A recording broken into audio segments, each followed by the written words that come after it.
Hey guys, welcome back to my channel.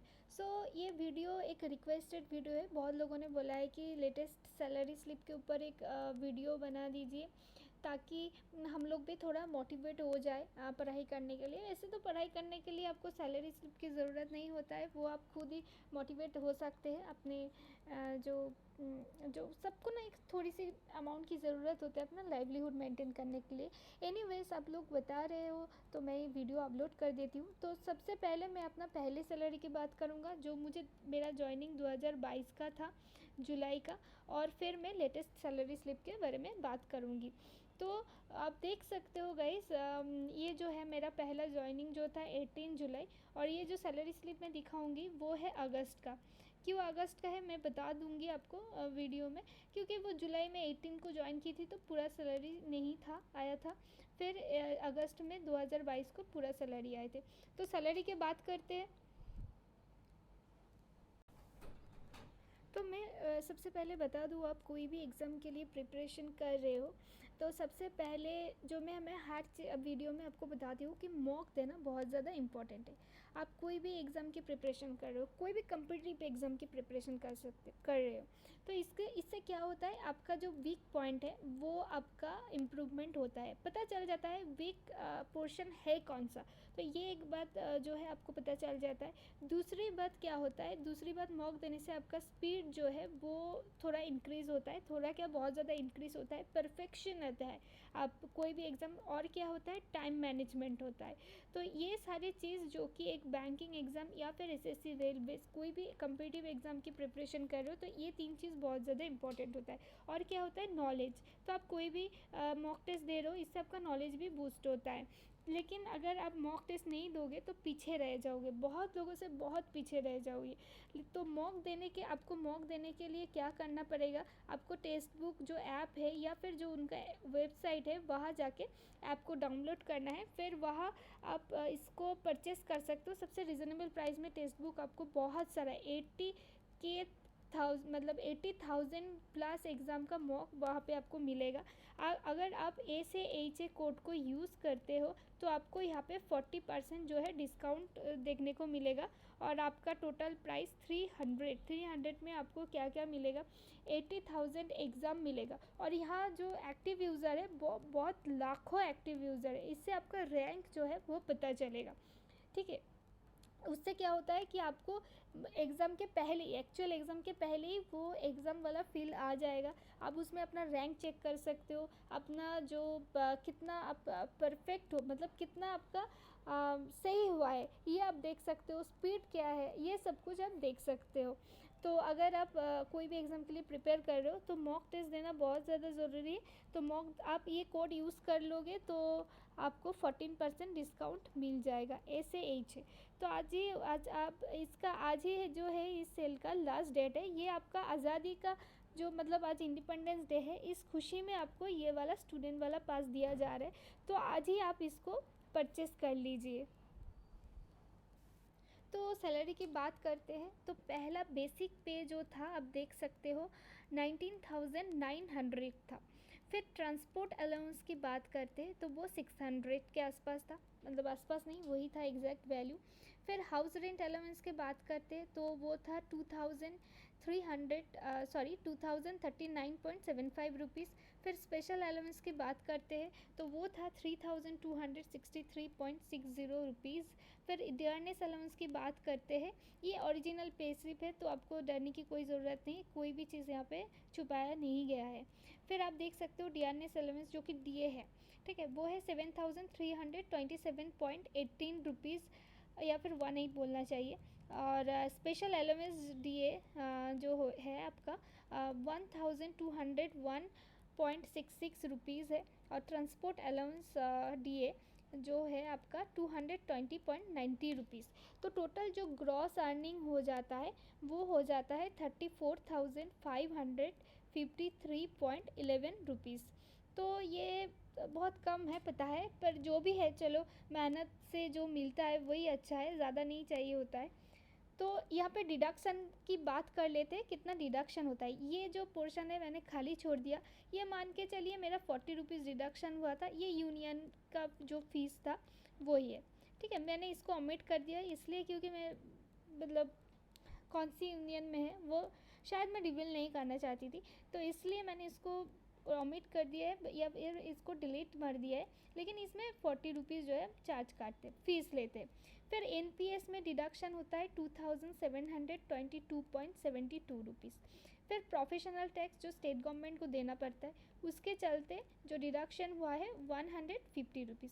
So total deduction आ जाता है 2912.72 rupees. और फिर जो नेट आता है आप देख सकते हो 31,640.39 रुपीज़, ये है नेट सैलरी। तो ये मेरा जॉइनिंग के टाइम 2 साल पहले का सैलरी था।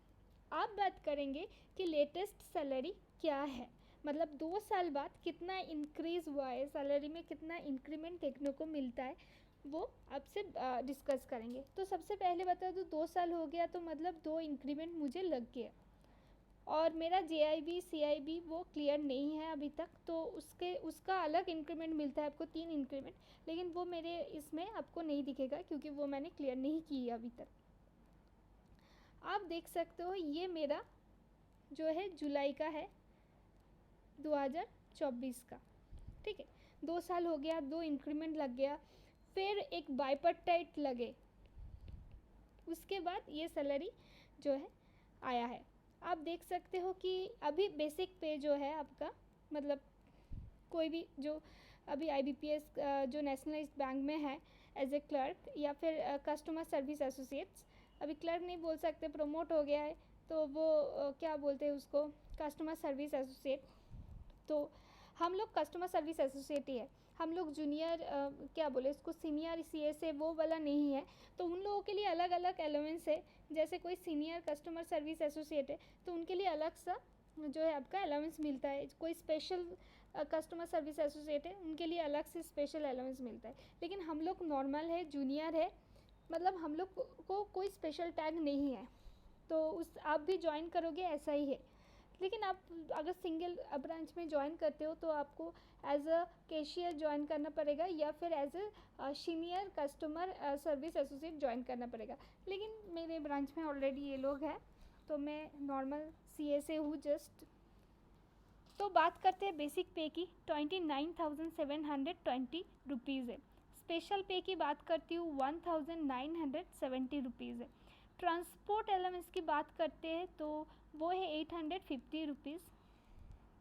हाउस रेंट अलाउंस की बात करते वो है 3,248.23 रुपीज़। स्पेशल अलाउंस की बात करते हैं तो वो है 7,875.80 रुपीज़। DNS अलाउंस जो कि DA है वो है आपका 5,060.89 रुपीज़। स्पेशल अलाउंस DA है 1,257.77 रुपीज़। ट्रांसपोर्ट अलाउंस DA है 135.75 रुपीज़। PL रिकैलकुलेशन क्या होता है मैं आपको बता दूंगी, 1,294.85। ये तो पहले सैलरी स्लिप में नहीं था तो फिर इसमें कैसे आया, ये सारी चीज़ बात करेंगे। लेकिन आप देख सकते हो कि ये वाला मुझे एक्स्ट्रा मिला है, ये हर महीने नहीं मिलता है, वो PL होता है, मतलब आपका छुट्टी जो है वो आप इनकैश कर सकते हो। मैंने पिछले महीने उसको इनकैश किए थे जिसका एरियर मुझे मिलना था और वही मुझे मिला है, ये हर महीने नहीं मिलता है। ये इस महीने की सैलरी में इसलिए ऐड किया गया है क्योंकि पिछले महीने मैंने इसको इनकैश किया था और उसका एरियर कुछ था, ये आप इसको माइनस करके चल सकते हो, ठीक है। ये हर महीने नहीं मिलता, ये सिर्फ मुझे ये 2 साल में आप कर सकते हो, ऐसा नहीं कि हर साल कर सकते हो। आपके पास ऑप्शन रहेगा कि आप 2 साल में कर सकते हो, 4 ईयर्स में एक बार ले सकते हो, 4 ईयर्स में 2 बार ले सकते हो, 2 ईयर्स में एक बार, ठीक है। तो ये आपके पास ऑप्शन रहेगा, आपकी मर्ज़ी आप कौन सा वाला ब्लॉक चूज़ करोगे। एनीवेज उसमें वो चीज़ मैं बाद में डिटेल में डिस्कस करूँगी। तो आप देख सकते हो डिडक्शन की बात कर लेते। NPS जो एम्प्लॉयमेंट कंट्रीब्यूशन है वो ऑब्वियसली थोड़ा बढ़ गया है, वो है आपका 3,600। अच्छा यहाँ पे नेट की बात कर लेते। नेट आ गया आपका 51,413.29 रुपीज़। और फिर NPS एम्प्लॉयमेंट का जो कंट्रीब्यूशन है वो ऑब्वियसली थोड़ा बढ़ के इंक्रीज़ होके हो गया है 3675.09 रुपीज़। फिर डेट डिडक्शन क्या होता है? देखो, अगर कोई भी इंडियन फैमिली, जैसे कि मेरे बैंक में किसी की स्टाफ की डेथ हो जाता है तो उनके लिए थोड़ा सभी हिसाब से कुछ कंट्रीब्यूशंस लिया जाता है, वो होता है सीट डिडक्शन डेथ रिलीफ। तो उसके चलते 120 रुपीज़ जो है डिडक्ट हुआ है।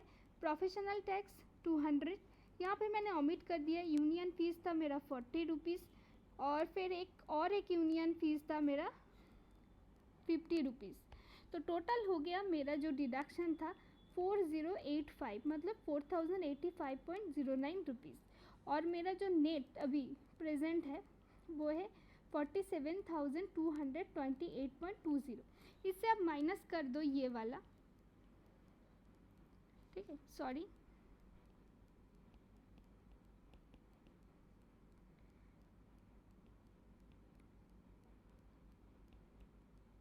ये माइनस कर सकते हो तो आपको नेट जो है पता चल जाएगा। और बता दूँ, जो पहले जो सैलरी में आते थे, अभी भी सैलरी में जो आते हैं वो है कॉन्वेंस अलाउंस, जो अलग से दिया जाता है 1000। फिर कैंटीन अलाउंस जो होता है वो मिलता है कितना, वो हर डे 15 रुपीज़, तो 350 मान के चल सकते हो। अगर आप ऑफ हो, ज़्यादा कोई हॉलीडेज़ वगैरह आ गया है तो उससे आपका 15 रुपीज़ डिडक्ट हो जाता है।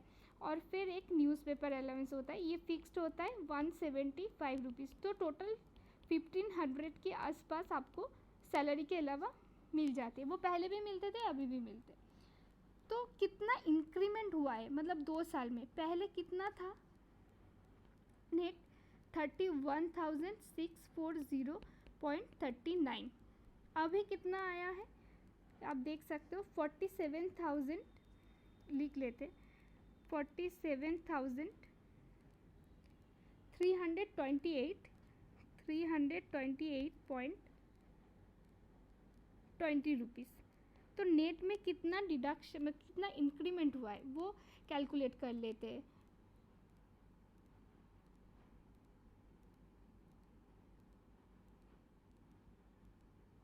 तो ये आ गया 15,687.81 रुपीज़। ये टोटल जो है इंक्रीमेंट हुआ है, या फिर बोल सकते इंक्रीज देखने को मिला है। ठीक है जी, ठीक है। अब नेट की बात करते हैं, सॉरी ग्रॉस की बात करते हैं। ग्रॉस कितना इंक्रीज़ हुआ है ये देख लेते हैं। 2022 में ये वाला था, अब देख लेते हैं 2024 में कितना है। 47328, या फिर लिख देते 47328.20 रुपीज़। सो इसको हम कैलकुलेट कर लेते हैं कितना इंक्रीमेंट हुआ है।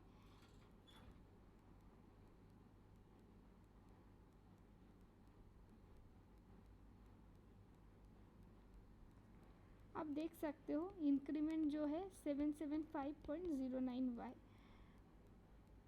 तो आप देख सकते हो गाइस, ये जो है टोटल आपके सामने है सब कुछ। तो ऐसे ही अगर देखा जाए तो ये सब आपको मोटिवेट शायद कर ले या फिर ना कर ले, लेकिन आपका मोटिवेशन से ये होना चाहिए कि आपको खुद के पैर में खड़े होना है। ये नहीं कि आपकी वो सैलरी कितना मिलेगा ये वगैरह नहीं, छोड़ो। अगर आप ये भले ही कम लगे आपको, लेकिन ये क्या है कि एक जगह पे आप पहुंच गए हो, इसका मतलब इसके ऊपर आपका प्रमोशन है, आप प्रमोशन ले सकते हो। तो इससे क्या है, सैलरी इम्पोर्टेंट होता है। हम लाइवलीहुड मेंटेन करने के लिए सैलरी जो है वो आपका नो डाउट इम्पोर्टेंट होता है लाइफ के लिए, फैमिली के लिए। लेकिन आपका मोटिवेशन ये होना चाहिए कि मैं खुद फाइनेंशियली इंडिपेंडेंट होना चाहती हूँ, मुझे इंडिपेंडेंट बनना है और इसके लिए मुझे दिन रात मेहनत करना है। और मेहनत के बाद जो सक्सेस आता है ना, वो उसका खुशी शायद ही आप शब्दों में बयां नहीं कर सकते। लेकिन ये जो चीज़ मुझे लगा कि ये मोटिवेशन आपका ये होना चाहिए कि आपको खुद के पैर में खड़े होना है, फाइनेंशियली इंडिपेंडेंट होना है, और अपने फैमिली को इकोनॉमिकली सपोर्ट करना है, और इमोशनल तो आप करते ही हो। तो ऑल द बेस्ट। अगर आपको कोई भी चीज़ की क्वेरीज हो या फिर कोई भी चीज़ पूछना हो आप मुझे डायरेक्टली पूछ सकते हो, ऐसे कोई दिक्कत नहीं है। आप मेरा फेसबुक में मुझे डायरेक्ट मैसेज कर सकते हो या फिर व्हाट्सअप भी कर सकते हो, बहुत लोग करते भी है। कमेंट सेक्शन में भी आप पूछ सकते हो। अगर कोई हेल्प की ज़रूरत है प्रिपरेशन के टाइम, आप मुझसे कोई मतलब चीज़ मन में मत रखिए, मुझे डायरेक्ट कांटेक्ट कीजिए, जितना हो सके मैं हेल्प करूँगी।